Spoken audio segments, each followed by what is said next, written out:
Welcome to Taste of Revenge. If you're into cold revenge and dark justice, hit that subscribe and like button. This story will haunt you. My name is Jordan Reed. I'm 32 years old, and I've spent the last 4 years of my life in prison for something I didn't do. I used to be normal. Nothing special. Just a guy trying to live quietly, maybe even happily. I worked at a local print shop in a small New Hampshire town. Not glamorous, I know, but it paid the rent, kept food in the fridge, and gave me enough peace to enjoy long walks and classic novels on weekends. I wasn't ambitious. I didn't crave power or attention. I was the guy people called reliable, the kind who helped neighbors move or fix jammed printers without being asked. And maybe that was the problem. Reliable people don't see betrayal coming. They think if they're good, the world will be good back. But life isn't a scale. It's a storm. And sometimes, the wind blows hardest on those just trying to stand still. It all started with a girl, Emily Dorsey. She was smart, sarcastic, and beautiful in that quiet, understated way. She had just moved to town from Connecticut after a messy divorce, started working as a part-time graphic designer for the print shop. We clicked, instantly. Same sense of humor, same love of early morning coffee and rainy Sundays. I fell hard, so did she, I thought. We weren't dramatic, no fiery passion or toxic fights. We were gentle, slow burning. I'd never felt so comfortable around someone, so safe. I started imagining a future. And then, it fell apart. It happened on a Thursday. I showed up to work early, as usual. Emily hadn't come in yet. At 9:13 a.m., 2 detectives walked through the front door, asked for me by name, and 15 minutes later, I was in handcuffs. They said there was evidence linking me to a burglary at the home of Councilman Garrett Wallace, a local politician, someone important. The break-in happened 3 nights before. Expensive watches gone, cash, private documents, security footage blurred, but fingerprints were found, mine, which made no sense. I hadn't been anywhere near his house. I had an alibi, sort of. I'd been home alone, watching a movie, no one to confirm it. And Emily? She didn't even show up at the station. Didn't text, didn't call. I didn't know it then, but she never would again. Because it was her. She framed me. Later, during the trial, it came out that an anonymous tip had placed me at the scene. The prosecution had a witness, reliable, they said, who had seen a man matching my description near the councilman's home. Then came the twist. A tool from our print shop, a small metal cutter, was found at the scene. My fingerprints were on it. I kept waiting for Emily to show up, to say something, to testify, to tell them it wasn't me. She didn't. In fact, she'd quit the shop the very next day after I was arrested, moved out of her apartment, disappeared. I was sentenced to 6 years in prison.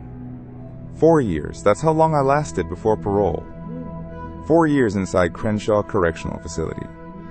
You think you know what prison is? You don't. Not until you live it. The noise, the stench, the constant tension, like an invisible thread pulled tight across every hallway. The guards weren't your protectors. The inmates weren't just criminals. They were wolves, and I was dropped bleeding into their pack. I learned fast. Keep your head down, mouth shut, and back to the wall.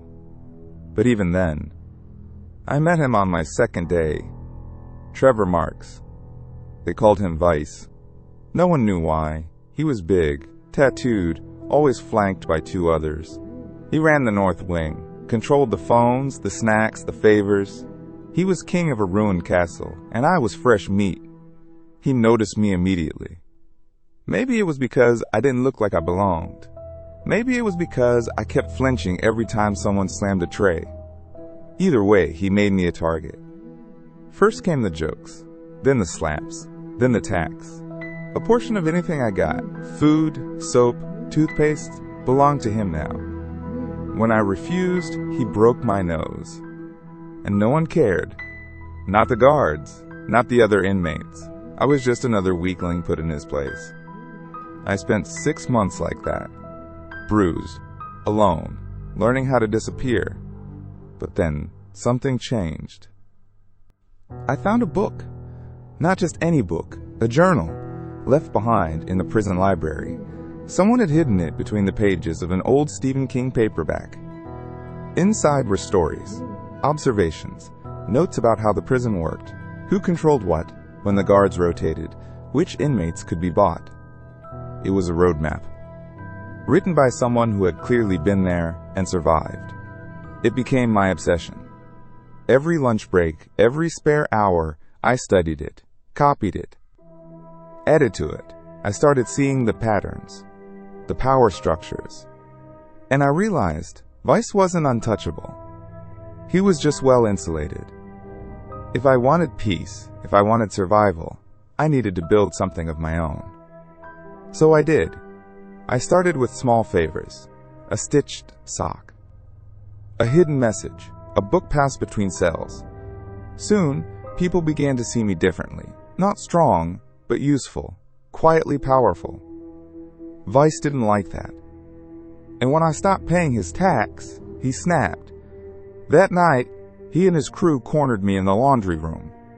They beat me so bad, I couldn't see for a week. And still, I didn't fight back. Not yet. Because by then, I wasn't thinking about survival anymore. I was thinking about revenge. But not the kind you see in movies. Not quick, not bloody. Something colder. See, I realized something after that final beating. Pain fades. But humiliation, powerlessness, that sticks. And Vice, Trevor, he didn't fear fists. He feared losing control, status, influence. So I went after that.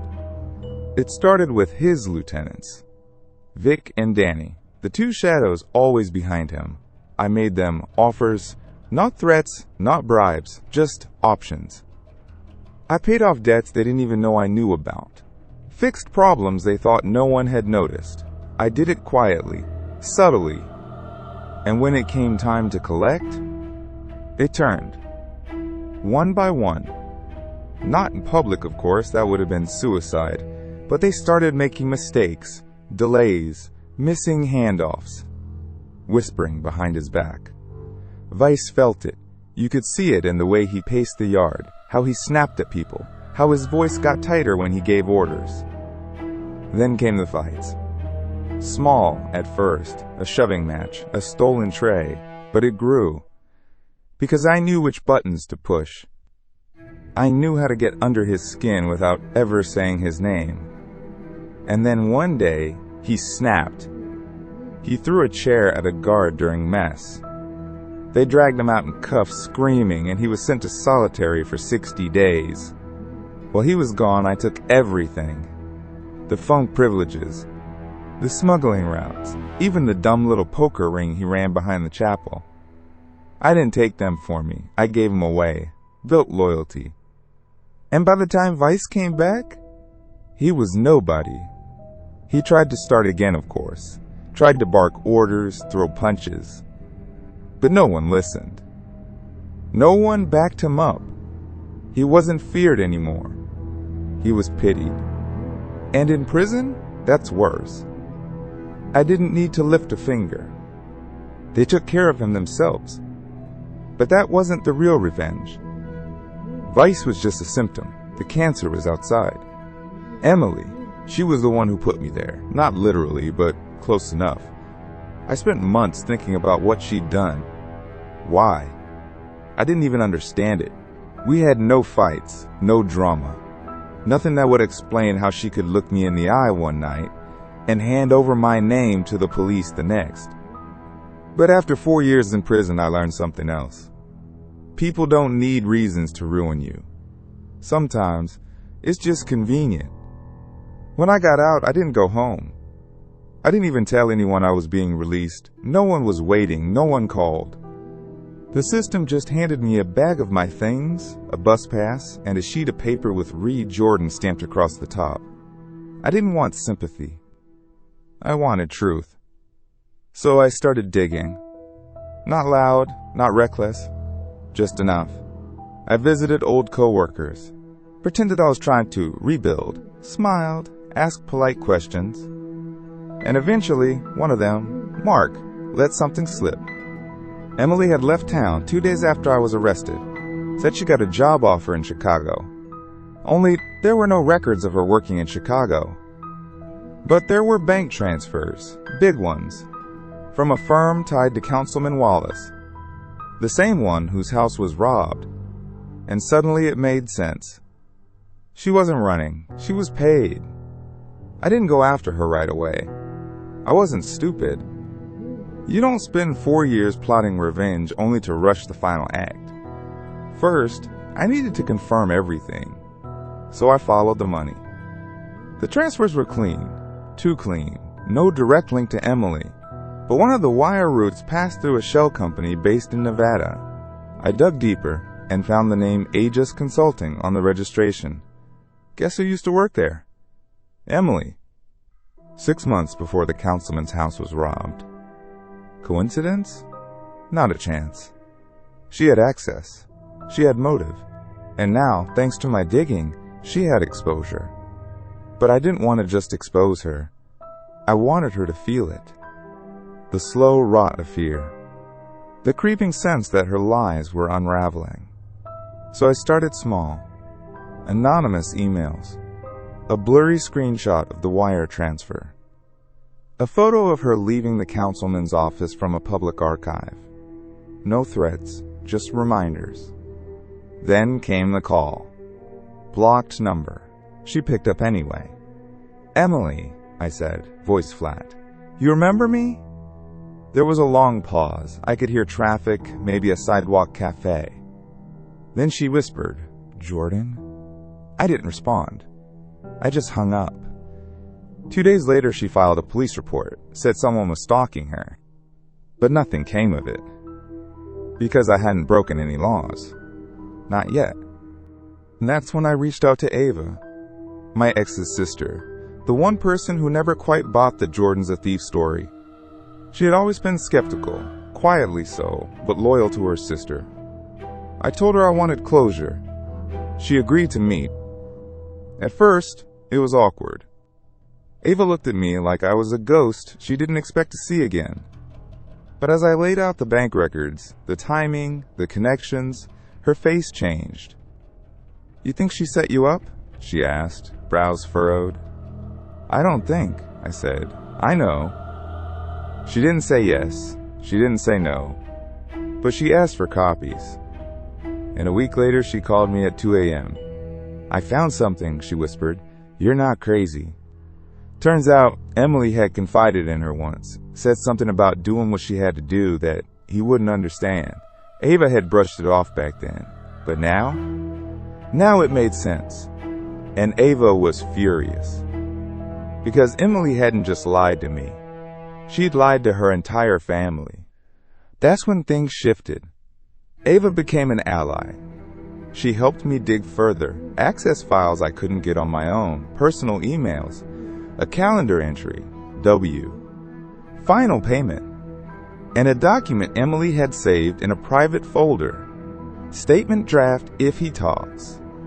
It was a pre-written defense, a full PR strategy in case I ever went public. She was planning to bury me again. But I wasn't afraid of her anymore. Because this time, I had the truth. And the truth had teeth. I stopped sleeping. Not from fear, but from clarity. For the first time in 4 years, I felt like I had momentum. Like every sleepless night in that cell. Every time I bit my tongue while guards mocked me. Every moment I stared at the cracks in the ceiling and wondered why me. It had all led to this. I wasn't broken. I was focused, and I was ready. Ava met me in an old bookstore on the east side, one of those places with more dust than customers. She handed me a flash drive. She was sloppy with her cloud backups, she said. "This has everything." Her emails, messages, even a few recordings from video calls. My hands shook as I held it. This wasn't just suspicion anymore. It was proof. Not just that Emily had framed me, but that she'd done it to protect someone bigger. One name kept coming up in those files.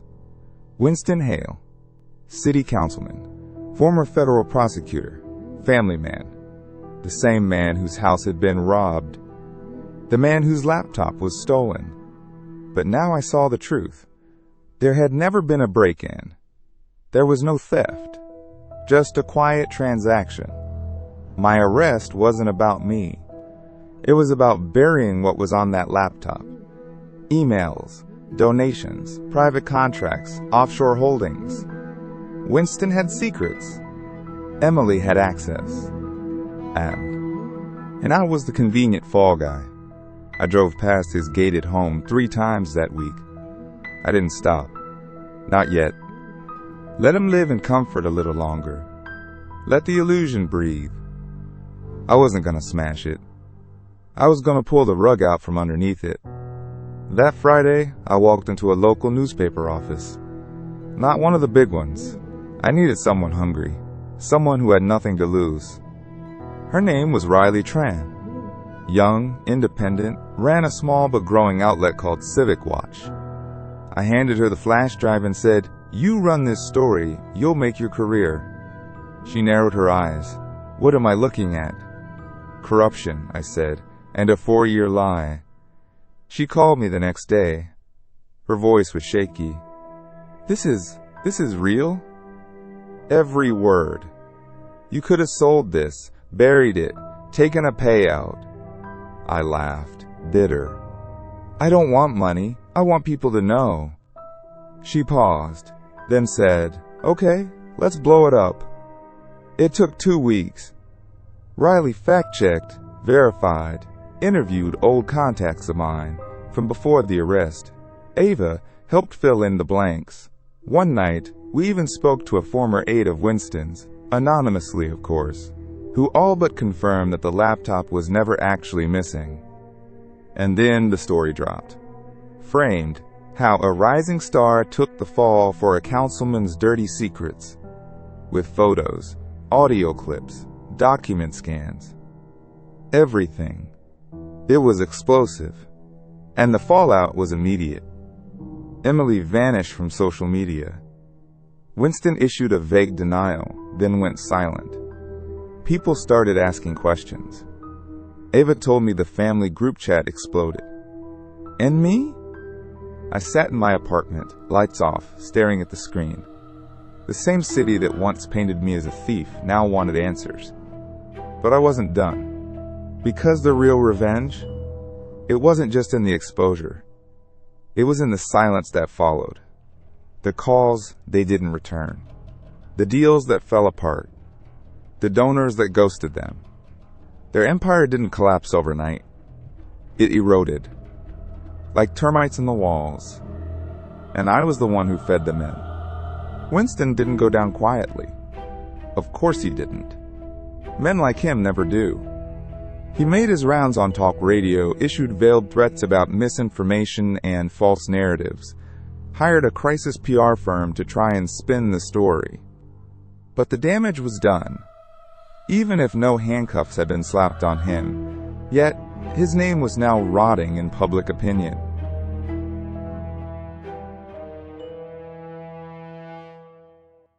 He looked exactly like what he was, guilty and scrambling.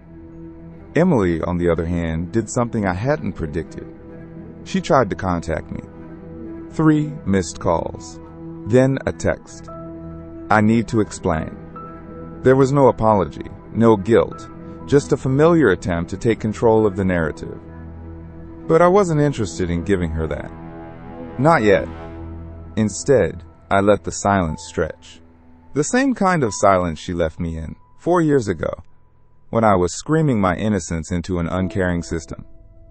2 days later, Ava showed up to my apartment, visibly rattled. She came to my building, she said, pacing. Waited for me outside work, said she needed to speak to you, that it was urgent. I rubbed my temples. She's desperate. Or dangerous, Ava added. I nodded. Either way, she's not done. That night, I revisited the footage Riley hadn't used. There were dozens of short clips, screen recordings, phone camera captures of Emily's calls with Winston. Most were work-related, but one. One was personal. She was crying, her voice low, panicked. "You promised me he'd never come back, that I'd never have to see him again." He responded flatly. "Then maybe you shouldn't have made it so sloppy. You made this harder than it had to be." That was all the proof I needed. She didn't just help frame me. She was terrified of me coming back, because she knew I'd uncover what they buried together. The next morning, I finally responded to her. "You want to talk? Fine. Tomorrow. Same park bench by the courthouse. Noon." I didn't tell Ava. She'd try to stop me. Some truths I had to face alone. She arrived wearing sunglasses and a scarf, like she was some disgraced celebrity hiding from the paparazzi. But it didn't hide the panic in her eyes. She sat down slowly. "You look older," she said. I didn't respond. I didn't want it to go that far," she began. "They said it would just be a suspension, maybe a slap on the wrist." I waited. "I didn't know they'd give you time. Real time." "I didn't know." "You didn't care," I cut in. She looked like she'd been slapped. "No," she whispered. "I didn't." I studied her. "Why me, Emily? Why not someone else?" She looked away. "You were easy, clean record, smart, but not too connected.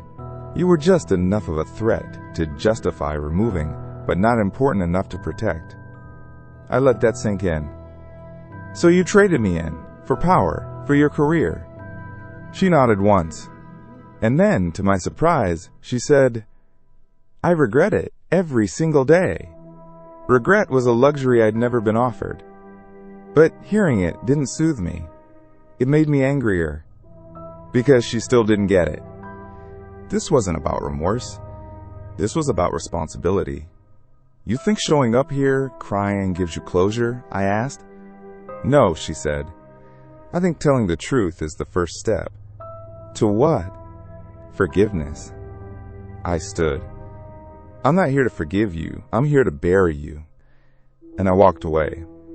Emily didn't follow me. She stayed on that bench, staring down at her shaking hands, and for once in her life, said nothing. But I knew that wouldn't be the end of it. Not for her. Not for me. That night I visited Riley again. "I need one last favor," I said. She didn't hesitate. "Name it." "I want to go public." Riley blinked. "With your story?" "No, with hers. With his. With everything they did." She leaned back. "You're talking about full exposure, documents, recordings, names." I nodded. "Everything. No edits, no filters." Riley looked at me carefully. "That means burning every bridge, you sure?" I thought about it. The years I lost. The friends who never visited. The job offers that vanished. The silence from people I once called family. "Yeah," I said. "I'm sure." The next 48 hours were chaos. The expose went live on a Tuesday morning under Riley's independent media label. It was titled simply, "The Truth About Winston Hale."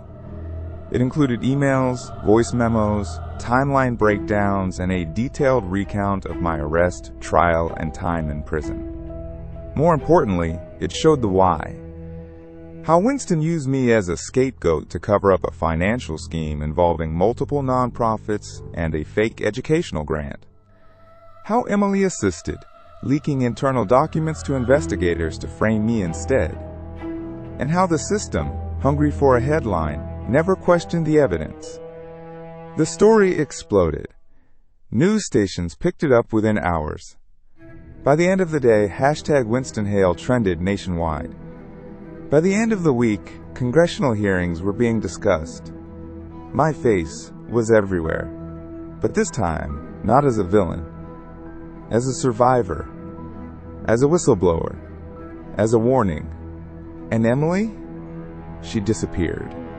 Her social media accounts vanished. Her name was scrubbed from the company site. But one night, a week after the expose dropped, I got an email. No subject line, no sender. Just 2 sentences. You said you'd bury me. You didn't say you'd make me dig the grave. It should have satisfied me. It didn't. Because revenge isn't always loud. Sometimes it's just empty. A void where justice should have been. A silence after the shouting. I stood in front of the mirror that night, staring at the man I barely recognized.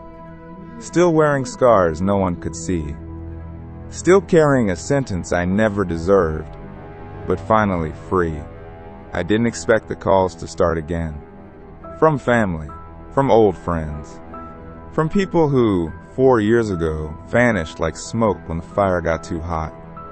Now they wanted to talk, to reconnect, to see how I was holding up.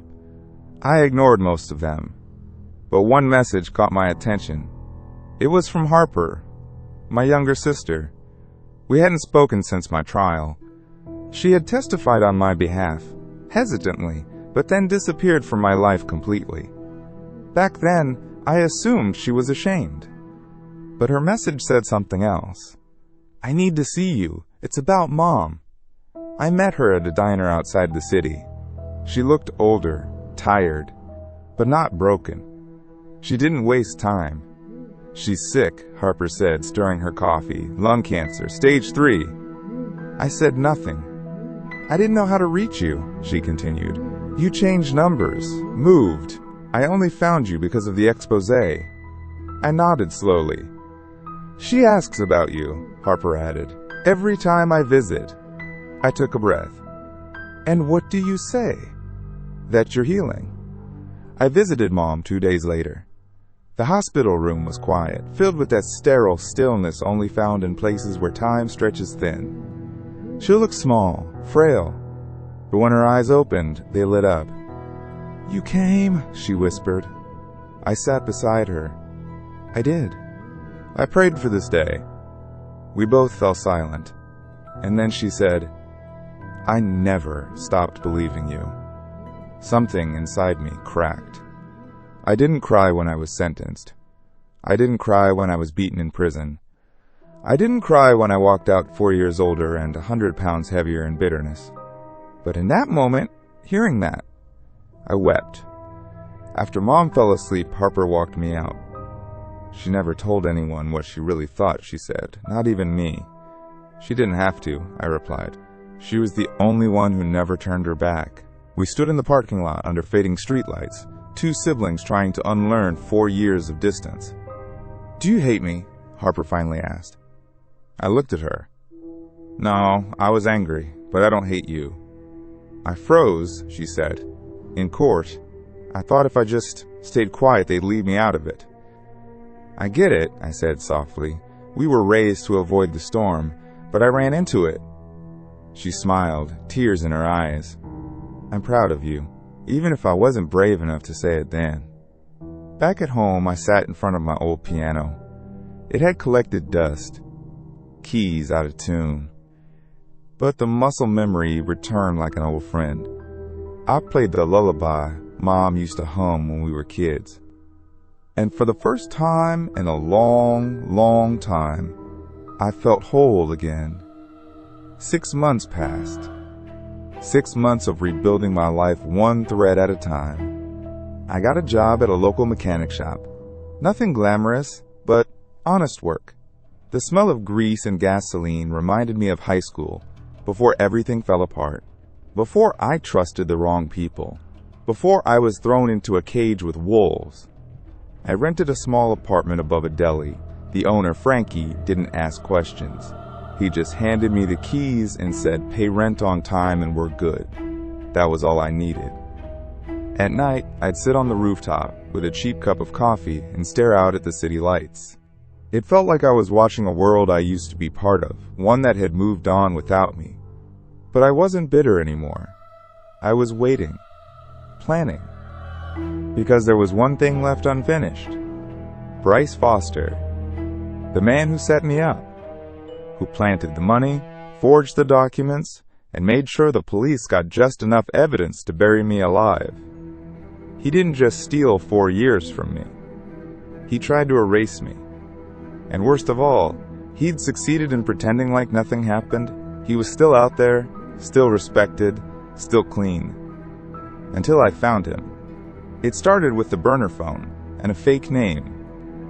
I joined a local business networking group under the alias Dean Vance, said I was looking to invest in startups after a, quote, a successful exit from tech. People love success stories. They never ask too many questions when there's a Rolex on your wrist and confidence in your voice. Bryce was one of the guest speakers at a brunch meeting 2 months in. I sat in the back, sunglasses on, sipping stale coffee, while he bragged about his latest app launch and strategic partnerships. I could feel my jaw clench with every word, but I didn't approach him. Not yet. I needed to understand his world, who he trusted, who he feared. I needed to know the cracks in his armor. Over the next few weeks, I learned everything. He had a new assistant, Paula, young, ambitious, overworked. A wife he kept at arm's length, and a mistress he kept in a penthouse on the east side. He visited the same cigar lounge every Thursday. He made under-the-table deals with 2 city officials. And most importantly, he had enemies. Plenty of them. The kind who'd love nothing more than to see him fall. I compiled everything. Mapped out every contact, every routine, every vice. And then I got to work. The first move was quiet. I leaked just enough data to a journalist. Financial inconsistencies, suspicious offshore activity, undeclared assets. The story didn't go viral, but it reached the right people. Bryce started getting calls. Investigators, lawyers, anonymous sources. He looked tired at the next brunch. The mask was slipping. Good. Next, I contacted Paula. Not directly. Just enough to make her suspicious. An envelope delivered to her home address, no return info, containing receipts, messages, and proof of Bryce's plan to pin a future tax scandal on her if things went south. Inside the envelope, a prepaid burner phone and a note. You don't deserve to go down for his sins. I didn't either. 3 days later, she quit and filed a whistleblower complaint. Bryce was blindsided. Perfect. But it wasn't enough. I wanted him to feel what I felt. To lose everything slowly. To watch the walls close in while pretending everything was fine. I mailed copies of the mistress's photos to his wife. Sent footage of his late-night deals to the 2 officials involved, just enough to make them sweat. One of them flipped immediately. The other went silent. Either way, Bryce was alone. Exactly where I wanted him. The final act came 6 months after our first non-meeting. I walked into the cigar lounge, sat across from him, and removed my sunglasses. His face went pale. He looked older. Smaller. Hello, Bryce, I said. He blinked. You? Yes, me. I thought. You thought you buried me. He looked around nervously. What do you want? I want you to remember this moment. Every time your phone rings, every time you hear a siren, every time you close your eyes. He swallowed hard. Because your empire? I leaned forward. It's already burning. You just haven't smelled the smoke yet. I stood up. Enjoy the rest of your life. That night, I went back to the rooftop. Same cheap coffee. Same city lights. But this time, the world wasn't passing me by. It was watching. And I was back. The rooftop became my sanctuary. Every night after work, I'd go up there to breathe, to remind myself I was free. The skyline didn't judge me. The cold air didn't ask what I had done. And for a few moments, I wasn't the man who went to prison. I wasn't the man who lost everything. I was just someone watching the world rebuild itself. But freedom isn't peace. And survival isn't healing. Because no matter how many victories I carved into the stone of my life, one scar never stopped bleeding. Cassie. She was the only person I truly loved. The only one who stayed through the trial. The only one who visited me in prison, even when the guards smirked and the other inmates whispered. And I pushed her away. I thought I was protecting her, I told her not to wait. I told her to move on. So she did. She married someone else a year before I got out. I never blamed her, but I never stopped wondering, what if? 2 months after Bryce's fall, I saw her again. It was an accident, at least for her, not for me. I'd heard she volunteered at a local shelter on Sundays. I went, signed up for a repair day, brought my tools, and there she was.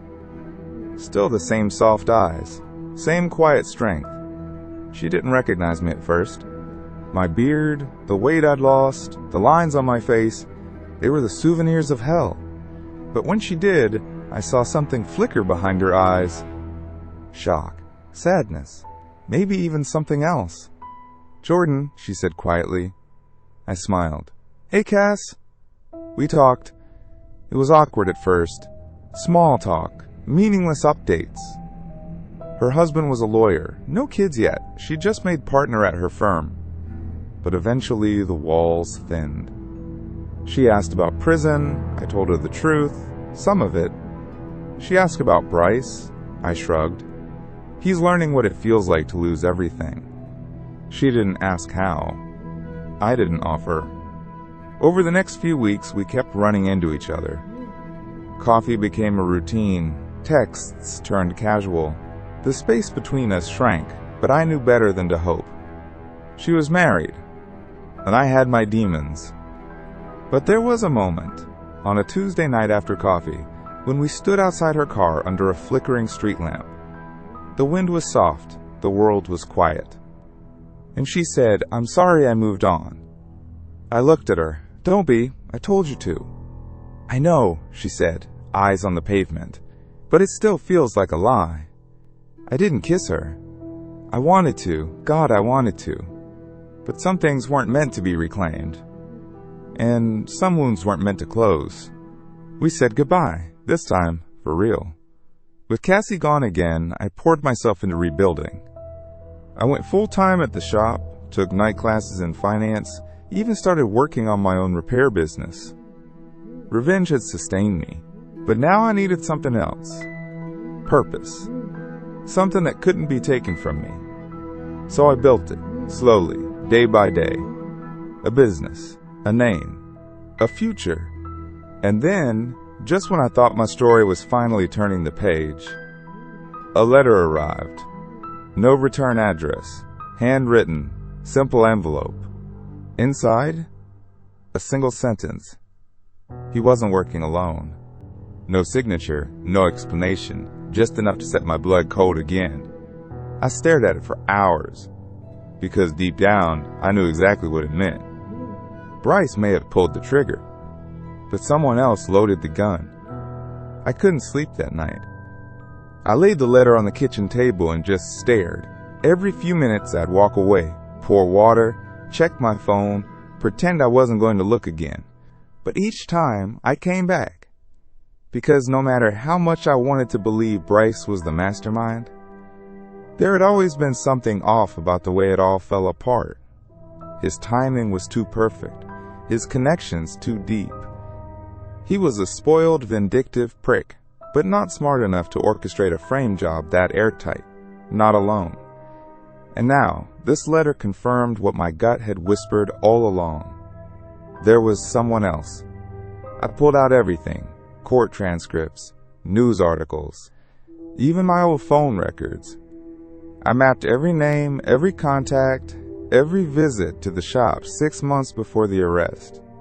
At first, nothing stood out, just noise, clutter, dead ends, until I found her. A name that hadn't crossed my mind in years. Melanie Hart. She was a paralegal at the DA's office back then. I remembered her because she came into the shop once, needing a quick repair on her phone. She smiled a lot. Friendly. Maybe too friendly. Asked about my inventory system, how I labeled devices. At the time, I thought she was just curious. But weeks later, the police knew exactly how to plant the stolen phone that connected me to the theft ring. They knew my labels, my shelf order, my codes. Because I told her. I ran a background search. Melanie Hart had quit her job just 1 week after my arrest. No explanation, no forwarding employer. For a while, she disappeared. Then, 6 months ago, 3 months before Bryce's fall, she popped up again. New name, new state. Working under a different ID in a corporate law office in Nevada. Why? Why change names unless you had something to hide? I booked a flight the next morning. This wasn't about vengeance anymore. It was about truth. Not for the courts, not even for the world. For me. Because I couldn't rebuild a life if I didn't know who really burned it down. I found her in a strip mall office just outside Reno. She didn't recognize me at first. "Can I help?" she began. Then she froze. Her eyes flicked from my face to the scar above my eyebrow. The color drained. "Jordan!" I didn't speak, just watched her, watched the mask slip. I didn't mean for it to go that far," she said softly. "They told me it would just scare you, that you'd back off." "Back off what?" I asked. My voice was calm, too calm. She hesitated. "Bryce's father, he had investments in a company. Your repair shop was going to get a tech contract they wanted. You were in the way." I blinked.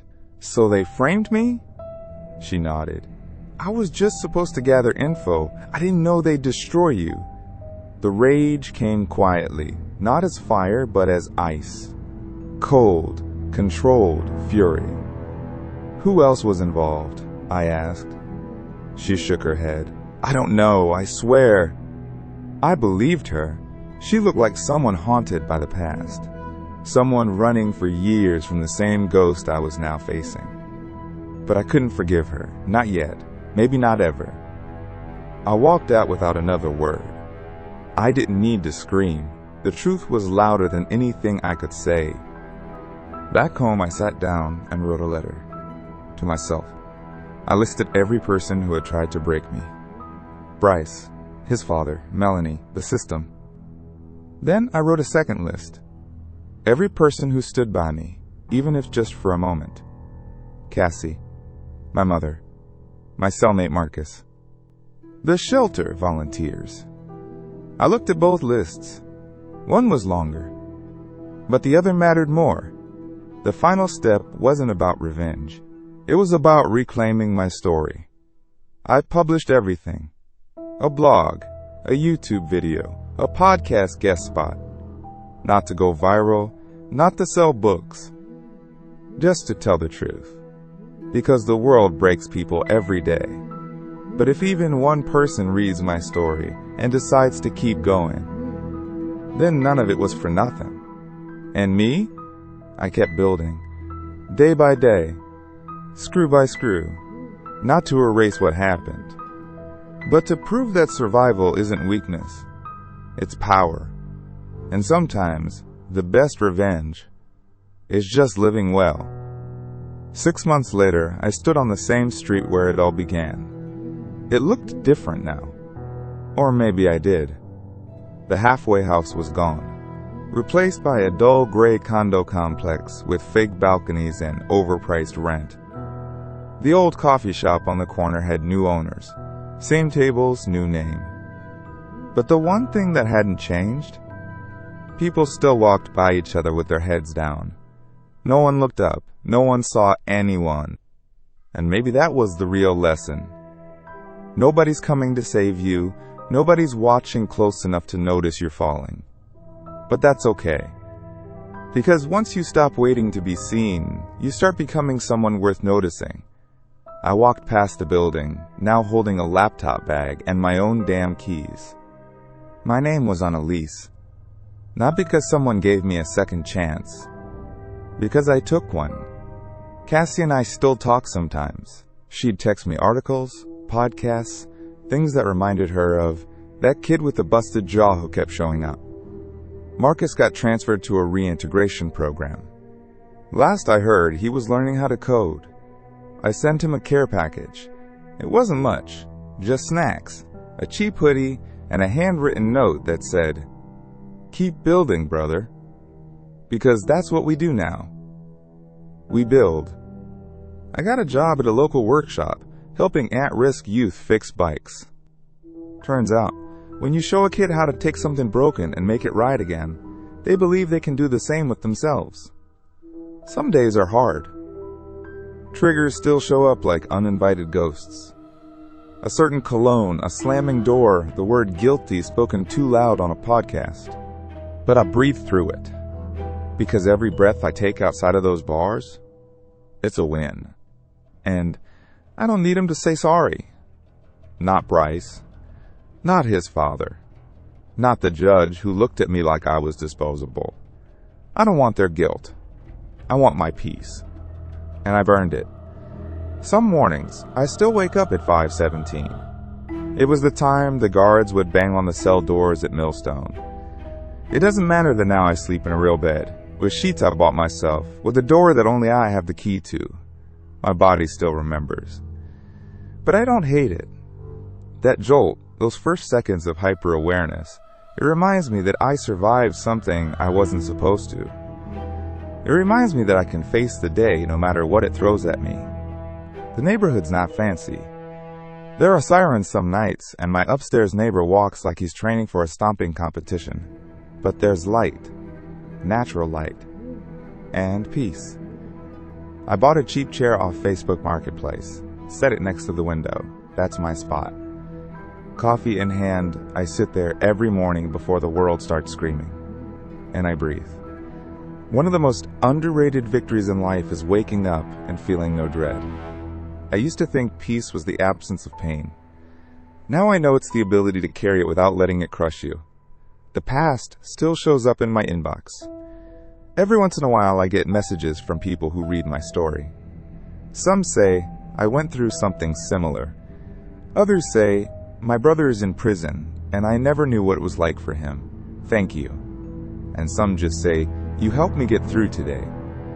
That one gets me every time. Because I remember what it felt like to think today was the last one I could handle. You know what's wild? Bryce tried to destroy me, tried to erase me. But now, people know my name, not because I shouted the loudest, but because I didn't disappear. There's power in staying, in being stubborn enough to rebuild when no one expects you to. I go by the shop every Wednesday evening. There's this kid, Deshaun. He reminds me of myself at 15. Angry, guarded, always watching the exits. Last week, he asked if I'd help him build his own bike from scratch. I said, only if you show up every day, no excuses. He looked at me like I'd just asked him to carry the moon. But he showed up. And when we bolted the last piece on that frame, his hands were shaking. Not from fear, from pride. I recognized it, because I'd felt it too, not long ago. One night I was closing the shop, sweeping the floor, lights already dimmed, and I saw a face in the window. For a split second, my heart dropped. It looked like Melanie. Same blonde hair, same sharp chin, same little purse clutch. But it wasn't her. It was someone else. And that's when it hit me. They don't matter anymore. The people who broke me? They're ghosts in a life I don't live in anymore. I spent years dragging their names through my mind like chains, giving them space they didn't earn, but not anymore. My story isn't about them. It's about what I did after. The healing, the growth, the choosing to keep going. And every kid that walks through that shop door, I look at them and think, you're not broken, you're building. Just like I did, just like I still am. Because healing isn't a destination, it's a muscle. You stretch it every day. You show up for yourself when no one else does. You learn to stand on what hurt you, not in it. Some days, I walk by the old courthouse. Not for nostalgia, God no. But because I need the reminder. The building's still there.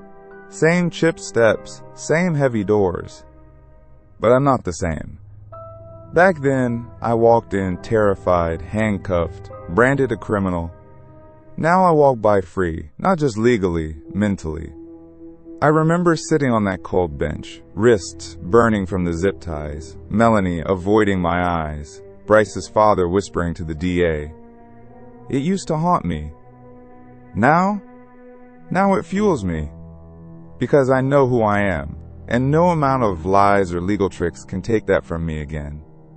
I ran into Cassie a month ago. Total accident. Grocery store. She was standing in the cereal aisle, holding a box of honey bunches like it was a decision of national importance. When she saw me, she froze, then smiled. Not the awkward kind. The real kind, the kind that starts in the eyes. We didn't say much. Just enough to say everything. I read your post, she said.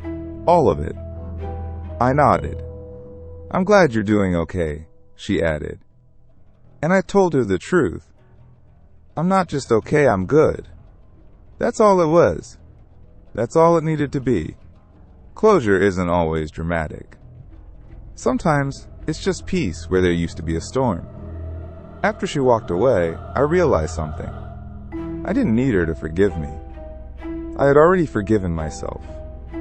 That was the final lock I didn't know I'd been carrying. And once it clicked open, everything felt lighter. The night of my blog's anniversary, I sat down and reread my first post. I almost didn't recognize the guy who wrote it. So raw, so angry, still bleeding. But I left it up, every sentence. Because people need to see the wounds and the healing. That's the only way the story makes sense. Sometimes I get messages asking if I'll ever write a book. Maybe. But if I do, it won't be about revenge. It'll be about what comes after. Because the world's full of people stuck in their worst chapters, thinking the story ends there. It doesn't. Not if you keep writing. Not if you refuse to let them hold the pen. Bryce? Last I heard, he was managing some car dealership out in Arizona. Melanie? She got married. Again. I don't think about them much anymore. They were loud in my life for too long. Now, they're just a footnote. And me? I'm not chasing closure, or applause, or even justice anymore. I'm chasing wholeness. The kind you build, one scar at a time. Some days it still hurts. Grief doesn't leave, it just changes shape. But I've learned to live with the echoes. And I've learned this. The worst thing that ever happened to me gave me the strength to become the best version of myself. Not polished, not perfect, but real. And for the first time in years, that's enough. Some nights, I still wake up gasping. Sweat-drenched sheets, heart racing, the sound of steel doors echoing in my ears. It's not PTSD, it's memory. And memory doesn't always fade just because you're free. I used to wish I could erase those years, pretend they never happened. But now, I wouldn't give them back. Because as brutal as it was, prison stripped away everything false. My pride, my image, my illusion of control. And underneath all that was me, raw, flawed, still standing. It taught me something I never learned in school, never saw on TV, never heard in church. That rock bottom isn't the end. It's the foundation. And once you've built yourself back up from nothing, no one can take that from you. People ask me how I stayed sane in there. Truth is, I didn't always. There were days I wanted to disappear. But I made a promise. One night, lying on that rusted bunk with nothing but the hum of fluorescent lights above me, I whispered it to myself. If I get out, I live, really live. Not half-life, not safe life, but one where I choose everything. My people, my values, my peace. And that's what I've done. I live slow now, on purpose. I talk less, listen more. I say no often. I say yes to what matters. I make coffee every morning and sit on my tiny balcony and feel the breeze. That breeze? It feels like freedom. Not because of what it is, but because I remember what it wasn't. Sometimes, life isn't about fixing the broken pieces. Sometimes, it's about building new ones from scratch. I still carry the scars, but now they're part of my story. Not stains, symbols of survival, of truth, of strength I didn't know I had. They tried to bury me, but I wasn't dirt. I was seed. And to whoever's reading this, maybe you're at your bottom. Maybe they betrayed you, abandoned you, laughed when you fell. Maybe the system failed you, or life just broke your heart. I don't know your pain, but I know pain. And I'm telling you, this chapter is not the whole story. Keep going. Claw if you must. Crawl if you have to. But move. And when the dust settles, build. Even if no one claps. Even if no one sees. Because you'll know. You'll feel it. And that's enough. Sometimes, the best revenge is not proving them wrong. It's proving yourself right. Months passed. Then a year. No drama, no sudden redemption arcs. Just small steps, quiet wins. I started working part-time at a community center, helping teens who'd been arrested avoid ending up like I did. I didn't preach, I just listened. Sometimes that's all they needed. One of them, a kid named Malik, reminded me of me. Smart, angry, misunderstood. One day, after a session, he looked at me and said, "You really went through all that?" I nodded. He didn't say anything else. But the next week, he brought in a resume, asked me to check it. That's the stuff that matters. Not clout, not likes, just real connection. But the past has a way of circling back. It was a Thursday when I saw her again. Melanie. At the grocery store, of all places. She had the same frozen smile, the same eyes that used to hold secrets behind lashes. I almost turned away, but she saw me, and she walked over. "Jordan," she said, voice soft. I heard what happened. I'm so sorry." Sorry? Like that was supposed to fix it? I looked at her. Really looked. And for the first time, I didn't see power. I saw someone small, fragile, hollow. "I don't hate you," I said. She blinked, caught off guard. "But I don't forgive you either." Then I walked away. And damn, that felt better than any revenge plan I ever imagined. The podcast I did 6 months ago, it went viral. Not in a 10 million views way, but in a, "Hey, I heard your episode and it helped me leave my abusive job" way. Emails poured in. One from a man in Arizona who'd been wrongfully terminated. One from a woman in Germany who said her brother went to prison and never came back the same. And one from Bryce. It was short. "I get it now. I was wrong. I hope you find peace." I didn't reply. Some things don't need responses. Some ghosts are best left unread. Years later, I stood in front of a small crowd at a local event. Topic? How to rebuild after being broken. I wasn't nervous. Not anymore. I just told my story. Not to inspire, not to impress, just to release. Afterward, a young woman came up to me. She looked barely 20, holding a notebook with frayed corners. "Can I ask you something?" she said. "Of course." How did you not give up? I thought for a second. Then I said I did. She looked confused. But then I started again. And that's the truth, isn't it? We all give up sometimes. But survival isn't about never falling. It's about getting up once more than you break. I go back to the shelter sometimes. Cassie still works there. She doesn't say much. Just hands me a clipboard and a smile. We don't need words. She was there when no one else was. That kind of loyalty doesn't fade. Last month, the publisher reached out, said my blog had been passed around behind the scenes. They wanted a book. I laughed when I read the email. Me? Writing a book? But maybe I will. Maybe telling the story again, slower, deeper, will help someone else survive theirs.